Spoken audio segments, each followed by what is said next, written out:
ಮಕ್ಕಳೇ, ದಶರಥ ಮಹಾರಾಜ ಮಾಡಬೇಕೆಂದಿರುವ ಅಶ್ವಮೇಧ ಯಾಗ, ಪುತ್ರ ಕಾಮೇಷ್ಟಿಯಾಗ ಮಾಡಿಸುವುದಕ್ಕಾಗಿನ ಅಂಗದೇಶದಿಂದ ಮಹರ್ಷಿ ಋಷ್ಯಶೃಂಗ ಬಂದಿದ್ರು ಅಂತ ನಿನ್ನೆ ದಿನ ತಿಳ್ಕೊಂಡ್ವಿ.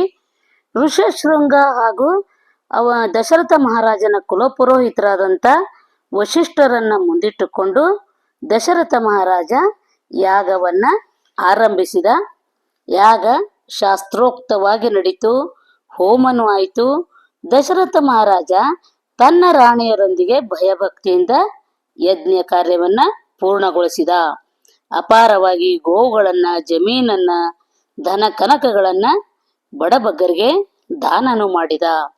ಯಾಗದ ಕೊನೆ ಹಂತವಾಗಿ ಅಗ್ನಿಗೆ ಆಜ್ಯ ನೀಡುತ್ತಿದ್ದಂತೆ, ಅಂದ್ರೆ ಆಜ್ಯ ಅಂದ್ರ ತುಪ್ಪವನ್ನ ಅಗ್ನಿಗೆ ಹೊಯ್ಯುತ್ತಿದ್ದ ಹಾಗೆ ಯಜ್ಞಕುಂಡದಿಂದ ಪ್ರಕಾಶಮಾನವಾಗಿ ಹೊಳೆಯುತ್ತಿದ್ದ ದೇವದೂತನೊಬ್ಬ ಪ್ರತ್ಯಕ್ಷನಾದ.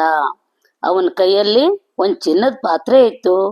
ದಶರಥ ಮಹಾರಾಜ ಮೇಲೆದ್ದು ದೇವದೂತನಿಗೆ ಶಿರಸಾಷ್ಟಾಂಗ ನಮಸ್ಕಾರ ಮಾಡಿದ. ಆಗ ದೇವದೂತ, ಮಹಾರಾಜ, ದೇವತೆಗಳು ನಿನ್ನ ಯಾಗದಿಂದ ಬಹಳಷ್ಟು ಸಂತೋಷಗೊಂಡಿದ್ದಾರೆ. ಈ ಪಾತ್ರೆಯಲ್ಲಿರ್ತಕ್ಕಂಥ ಪಾಯಸವನ್ನ ನಿನ್ನ ಪತ್ನಿಯರಿಗೆ ಹಂಚು, ನಿನ್ನ ಮನದ ಅಭಿಲಾಷೆ ಈಡೇರ್ತದ ಅಂತ ಹೇಳಿದ. ಆಗ ದಶರಥ ಮಹಾರಾಜ ಭಯ ಭಕ್ತಿಯಿಂದ ಆ ಪಾತ್ರೆಯನ್ನ ತೆಗೆದುಕೊಂಡು ತನ್ನ ಪತ್ನಿಯರನ್ನ ಕರೆದ. ದಶರಥ ಮಹಾರಾಜನಿಗೆ 3 ಪತ್ನಿಯರಿದ್ರು. ಮೊದಲನೆಯವಳು ಕೌಸಲ್ಯಾದೇವಿ, ಅವಳೇ ಪಟ್ಟದ ರಾಣಿಯಾಗಿದ್ಲು. 2ನೆಯವಳು ಸುಮಿತ್ರಾದೇವಿ, 3ನೆಯವಳು ಕೈಕೇಯಿ.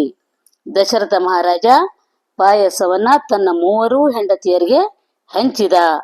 ಯಾಗ ಮಾಡಿ ತನ್ನ ಜನ್ಮ ಸಾರ್ಥಕಾಯಿತು ಅಂತ ಸಂತೋಷಪಟ್ಟ. ರಾಣಿಯರು ಹಾಗೂ ಅವನ ಪರಿವಾರ ಸಹ ಸಂತೋಷ ಪಟ್ರು. ಯಾಗ ನಡೆದು 1 ವರ್ಷ ಆಯಿತು. ಹೊಸ ಸಂವತ್ಸರ ಬಂತು. ಚೈತ್ರ ಮಾಸದ ನವಮಿ ದಿನ. ಎಲ್ಲೆಡೆ ಸೃಷ್ಟಿ ಹಸಿರಿನಿಂದ ಕಂಗೊಳಿಸುವಂತ ಸಮಯ. ದೇವದೂತನೊಬ್ಬನ ಜನ್ಮಕ್ಕೆ ಭೂಮಿ ಸಿದ್ಧವಾಯ್ತೇನೋ ಅನ್ನುವಷ್ಟು ಸೃಷ್ಟಿ ಸೌಂದರ್ಯದಿಂದ ತುಂಬಿದಂತ ನವಮಿ ದಿನ ಕೌಸಲ್ಯಾದೇವಿ 1 ಗಂಡು ಮಗುವಿಗೆ ಜನ್ಮ ಕೊಟ್ಲು. ಮಾರನೇ ದಿನನೇ ದಶಮಿ ದಿನ ಕೈಕೇಯಿ 1 ಗಂಡು ಮಗುವಿಗೆ, ಸುಮಿತ್ರೆ ಅವಳಿ ಗಂಡು ಮಕ್ಕಳಿಗೆ ಜನ್ಮ ಕೊಟ್ಲು. ಆಗ ಅಯೋಧ್ಯ ನಗರದಲ್ಲಿ ಬಹಳಷ್ಟು ಸಂಭ್ರಮದ ವಾತಾವರಣ ಉಂಟಾಯಿತು. ಅಯೋಧ್ಯ ನಗರದಲ್ಲಿ ಬಹು ದೊಡ್ಡ ಉತ್ಸವವನ್ನೇ ಪ್ರಾರಂಭಿಸಿದ್ರು. ಪ್ರಜೆಗಳಿಗೆ ಆನಂದವೋ ಆನಂದ. ಬಹಳ ವರ್ಷಗಳ ನಂತರ ತಮ್ಮ ಬಯಕೆ ಈಡೇರ್ತಂತ ಜನರೆಲ್ಲ ಹರ್ಷಗೊಂಡ್ರು. ದಶರಥನ ಸಂತೋಷವನ್ನಂತೂ ಹೇಳಲಿಕ್ಕೆ ಅಸಾಧ್ಯವಾಗಿತ್ತು. ಆಗ ದಶರಥ ಮಹಾರಾಜ ಅಯೋಧ್ಯ ನಗರದ ಎಲ್ಲ ದೇವಸ್ಥಾನಗಳಲ್ಲಿ ವಿಶೇಷ ಪೂಜೆಗಳನ್ನ ನಡೆಸಿದ. ಬಡಬಗ್ಗರಿಗೆ ಉದಾರವಾಗಿ ಅನ್ನ, ಬಟ್ಟೆ, ಹಣ, ಒಡವೆಗಳನ್ನ ದಾನ ಮಾಡಿದ. 4 ಮಕ್ಕಳಿಗೆ ಸಡಗರದಿಂದ ನಾಮಕರಣವನ್ನ ಮಾಡಿದ್ರು. ಮೊದಲನೆಯವನು ಕೌಸಲ್ಯೆಯ ಮಗ ರಾಮ, 2ನೆಯವನು ಕೈಕೇಯಿಯ ಮಗ ಭರತ, ಸುಮಿತ್ರೆಯ ಅವಳಿ ಮಕ್ಕಳಿಗೆ ಲಕ್ಷ್ಮಣ, ಶತ್ರುಘ್ನ ಅಂತ ಹೆಸರಿಟ್ರು. ಮಕ್ಕಳಿಗೆ ಅಕ್ಷರಾಭ್ಯಾಸವಾತು. ಹುಡುಗರು ತಮ್ಮ ತೊದಲು ನುಡಿಯಿಂದ ಜನರನ್ನ ಆನಂದ ಪಡಿಸ್ತಾ ಇದ್ರು. ಅವರು ದಿನೇ ದಿನೇ ಚೌತಿ ಚಂದ್ರಮ್ಮನಂತೆ ದೃಷ್ಟಿ ತಾಗುವಷ್ಟು ಬೆಳೆದು ಸುಂದರರಾದ್ರು. ರಾಮನನ್ನ ಕಂಡ್ರ ಎಲ್ಲರಿಗೂ ಬಹಳಷ್ಟು ಪ್ರೀತಿ ಇತ್ತು. ಅವನು ಎಲ್ಲರ ಹತ್ರನೂ ಪ್ರಿಯವಾಗಿ ನಡೆದುಕೊಳ್ತಾ ಇದ್ದ. ಲಕ್ಷ್ಮಣನಿಗೆ ರಾಮನ ಮೇಲೆ ಬಹಳ ವಿಶ್ವಾಸ ಇತ್ತು. ರಾಮನನ್ನು ಬಿಟ್ಟು ಅವನು 1 ಗಳಿಗೆನೂ ಇರ್ತಿರ್ಲಿಲ್ಲ. ಊಟ ಮಾಡುವಾಗ, ಆಟ ಆಡುವಾಗ, ನಿದ್ದೆ ಮಾಡುವಾಗ, ಬೇಟೆಗೆ ಹೋಗುವಾಗ ರಾಮನ ಜೊತೆನೆ ಲಕ್ಷ್ಮಣ ಹೋಗ್ತಾ ಇದ್ದ. ಈ ಕಡೆ ರಾಮನಿಗೂ ಸಹ ಲಕ್ಷ್ಮಣನ ಮೇಲೆ ಅಪಾರ ಪ್ರೇಮ ಇತ್ತು. ಅವನನ್ನ ತನ್ನ ಪ್ರೀತಿಯ ತಮ್ಮನನ್ನ ಅತ್ಯಂತ ಕಾಳಜಿಯಿಂದ ನೋಡ್ಕೊಳ್ತಾ ಇದ್ದ. ಈ ಕಡೆ ಭರತ ಶತ್ರುಘ್ನರು ಇವರಿಬ್ಬರಂತೆ ಅನ್ಯೋನ್ಯವಾಗಿದ್ದು ಒಬ್ಬರಿಗೊಬ್ಬರು ಬಹಳ ಹೊಂದಿಕೊಂಡು ಇದ್ರು. ಎಂದಿಗೂ ಅವರು ಜೊತೆ ಬಿಡ್ತಾ ಇರಲಿಲ್ಲ. ಹೀಗೆ ಮಕ್ಕಳು ಬೆಳೀತಾ ವೇದವನ್ನ ಅಭ್ಯಾಸ ಮಾಡಿದ್ರು, ಶಾಸ್ತ್ರಗಳನ್ನ ಕಲಿತರು, ಇತಿಹಾಸವನ್ನ ತಿಳಿದುಕೊಂಡ್ರು, ಧನುರ್ವಿದ್ಯೆಯಲ್ಲಿ ನಿಪುಣರಾದರು, ಆನೆ ಕುದುರೆ ಸವಾರಿ ಮಾಡುವುದನ್ನ ಕಲ್ತರು. ಒಟ್ಟಿನಲ್ಲಿ ಮಕ್ಕಳು ಬಹಳಷ್ಟು ಧೈರ್ಯವಂತರು, ಬುದ್ಧಿವಂತರು, ಒಳ್ಳೆಯ ಗುಣಗಳಿಂದ ಕೂಡಿದವರು ಆಗಿದ್ರು. ಇಷ್ಟೆಲ್ಲ ಆದರೂ 4 ಮಕ್ಕಳಲ್ಲಿ ರಾಮನದು ಒಂದು ಕೈ ಮುಂದಾಗಿರ್ತಿತ್ತು.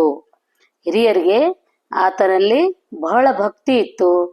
ಧ್ವನಿ ಎತ್ತಿ ಮಾತಾಡಿದವನೇ ಅಲ್ಲ, ಚಿಕ್ಕವರನ್ನ ಕಂಡ್ರೆ ವಿಶ್ವಾಸ ತೋರಿಸ್ತಿದ್ದ, ಅವನು ಬಹಳ ಬುದ್ಧಿವಂತನಾಗಿದ್ದ ಎಂದು ತಾಳ್ಮೆ ಕಳೆದುಕೊಂಡವನೇ ಅಲ್ಲ. ಹಾಗೆಂದು ಇತರರು ತಪ್ಪು ಮಾಡಿದರೆ ಅವನು ಶಿಕ್ಷಿಸದೆ ಬಿಡ್ತಿರ್ಲಿಲ್ಲ. ಮತ್ತು ತಪ್ಪು ಮಾಡಿ ಯಾರಾದರೂ ಒಪ್ಪಿಕೊಂಡ್ರೆ ಕ್ಷಮಿಸುವಂತ ಉದಾರ ಗುಣ ತೋರಿಸ್ತಿದ್ದ.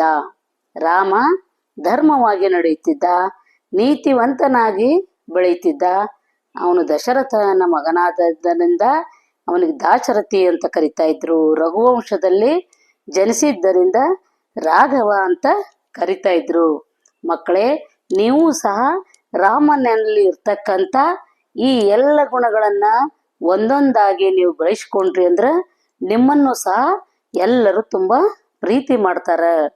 ಹೀಗೆ ಅಯೋಧ್ಯ ನಗರದಲ್ಲಿ 4 ಮಕ್ಕಳು ಬೆಳೆದು ದೊಡ್ಡವರಾದ್ರು. ತಿಳಿದು ನೋಡುವಷ್ಟರಲ್ಲಿ ಅವ್ರಿಗೆ ಯೌವನನೂ ಬಂತು, ಮದುವೆ ಮಾಡೋ ಕಾಲನೂ ಸಮೀಪಿಸಿತು.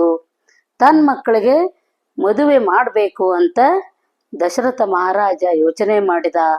ರಾಣಿಯರು ಸಹ ತಮಗೆ ಸೊಸೆಯಂದರು ಬರ್ತಾರೆ ಅಂತ ಸುಖದಿಂದ ಸಂತೋಷದಿಂದ ಇರಬಹುದು ಅಂತ ಬಹಳಷ್ಟು ಸಂತೋಷ ಪಟ್ರು. ಆ ಸಮಯಕ್ಕೆ ಸರಿಯಾಗಿ ವಿಶ್ವಾಮಿತ್ರ ಋಷಿಗಳು ದಶರಥನ ಆಸ್ಥಾನಕ್ಕೆ ಬಂದರು.